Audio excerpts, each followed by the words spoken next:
without proper law and order, how will the investments come? For example, sir, I've been restricted from going into my constituency. They attacked me. They had burned my vehicles. They destroyed my vehicles.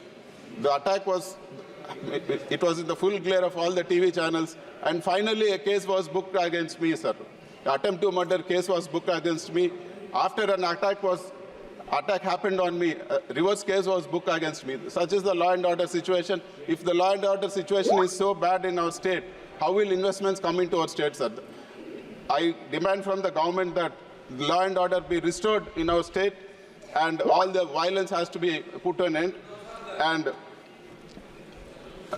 I would also request the government not to cut down on the spending of the 11 lakh crore capital expenditure for various other reasons. And also, I demand that MSMEs be given a top priority because MSMEs constitute 30% of our GDP and 45% of our exports. They have huge issues in raising capital, sir. So, and they also have huge issues in regulatory compliances.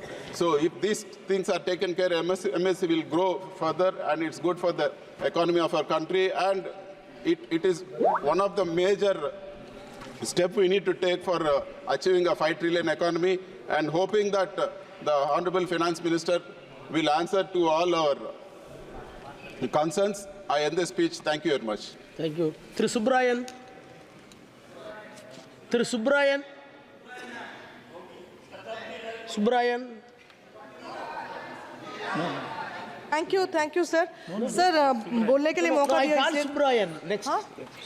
We are all really proud of you, ma'am. There are some unsavory comments that have been made regarding not being educated in Harvard or Cambridge or something. But you should all remember, all the members should remember that there's a tall reader who came from Tamil Nadu, Kamaraj, who has not been educated or not finished his schooling also, but he's the one who has come forward and started the midday meal scheme and done something great for this country. So education and leadership, is not totally related. So I hope and I wish that opposition realizes that. And coming to the budget, ma'am, there are 3 issues that have been raised mainly by the opposition with regards to Sarkar Bachao budget, and second one is upholding of federalism, and third one is AP, Andhra Pradesh being given some special treatment. Let me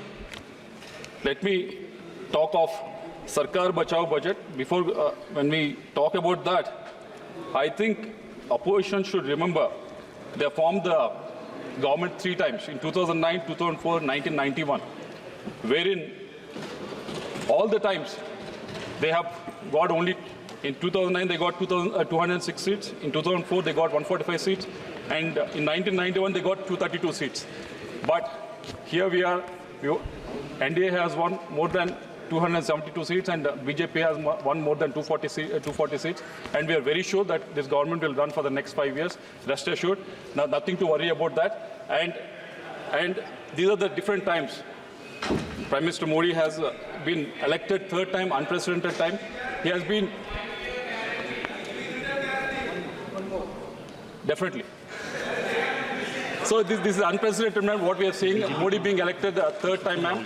He has been, of course, he has been, Nehru has been done that in the past, and nothing to take away from that, ma'am. But those are different times where opposition was much more listening and media was much more considerate, but these are different times. Opposition is paying for the blood and media has been replaced by social media and everyone is looking at every move, but still, winning the 3rd time, we should really congratulate Narendra Modi ji, ma'am.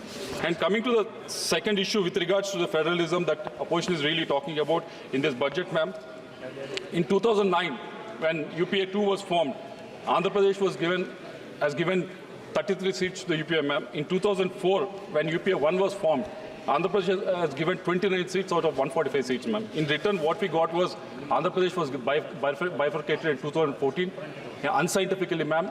Even though in the assembly, Andhra Pradesh assembly very much vehemently denied the bifurcation of the state, still UPA 2 went ahead and bifurcated the state, ma'am.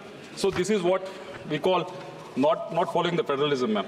And coming to the third argument with regards to the Andhra Pradesh giving some special treatment, there's no special treatment that has been given in this budget, ma'am.